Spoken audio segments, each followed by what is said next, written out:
ایک دفعہ کا ذکر ہے کہ ایک جنگل میں سزل نامی خرگوش رہتا تھا۔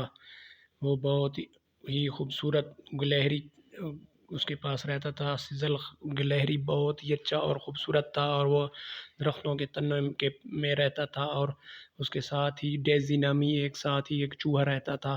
ان دونوں کی بہت اچھی دوستی تھی۔ وہ میجیکل جادوئی سرزمین میں جاتے تھے اور مچھلیاں اور بہت سی خوبصورت چیزیں پکڑ پکڑ کر کھاتے تھے اور بہت ہی خوش تھے۔ ایک دن وہ دونوں پینٹ مونگ پھلی وغیرہ اور دوسرے سامان وغیرہ کھانے اور پینے کے لیے جنگل میں باہر نکلے تو ایک شیر آ گیا۔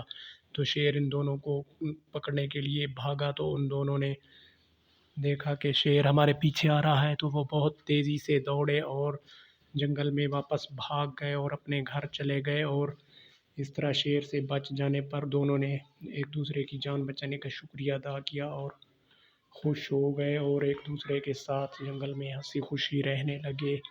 تو وہ بہت ہی خوش تھے کہ ہم نے شیر سے اپنی جان بچا لی ہے اور واپس اپنے گھر میں آ گئے ہیں، کیونکہ اگر شیر انہیں پکڑ لیتا تو وہ بہت ہی خوفناک اور خطرناک شیر تھا اور وہ انہیں کھا جاتا، تو ان کے پاس کچھ بھی نہ رہتا اور وہ اپنی جان سے ہاتھ دھو بیٹھتے، اور اس طرح انہوں نے ایک دوسرے کی جان بچا لی اور ہنسی خوشی جنگل میں رہنے لگے اور اپنے گھروں کو واپس لوٹ گئے۔ اور آہستہ آہستہ وہ دونوں بہت اچھے اور پیارے سے جنگل کی طرف جاتے اور کھانا پانی ساتھ جھیلوں کی سیر وغیرہ کرتے اور بہت ہی خوبصورتی کے ساتھ چلتے ہوئے واپس جاتے اور اپنے گھر میں ہنسی خوشی رہنے لگتے۔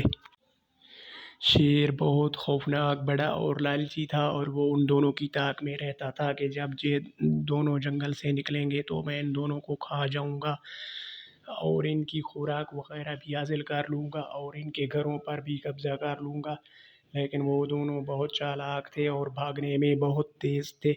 ڈیزی اور جان سکورل گلہری آپس میں بہت ہی اچھے اور تیز دوڑنے والے تھے، اور دونوں کے دانت بھی انتہائی تیز تھے، اور وہ پینٹ وغیرہ بٹر وغیرہ اور دوسری ایسی چیزیں بہت آسانی سے کھا لیتے تھے اور جھیل کا ٹھنڈا ٹھنڈا پانی پی کر مزے اڑاتے تھے۔ اور وہ دونوں بہت آپس میں بالکل ایک دوسرے کے ہمسایوں کی طرح ساتھ رہتے تھے اور ایک دوسرے کو اچھی اچھی کریچر مچھلیاں اور خوبصورت چیزیں وغیرہ پکڑ کرتے تھے، اور ان دونوں کو وہ چیزیں کھانے میں بہت زیادہ مزہ آتا۔ اس طرح وہ واپس جنگل میں جا پہنچے اپنے گھر اور ہنسی خوشی رہنے لگے۔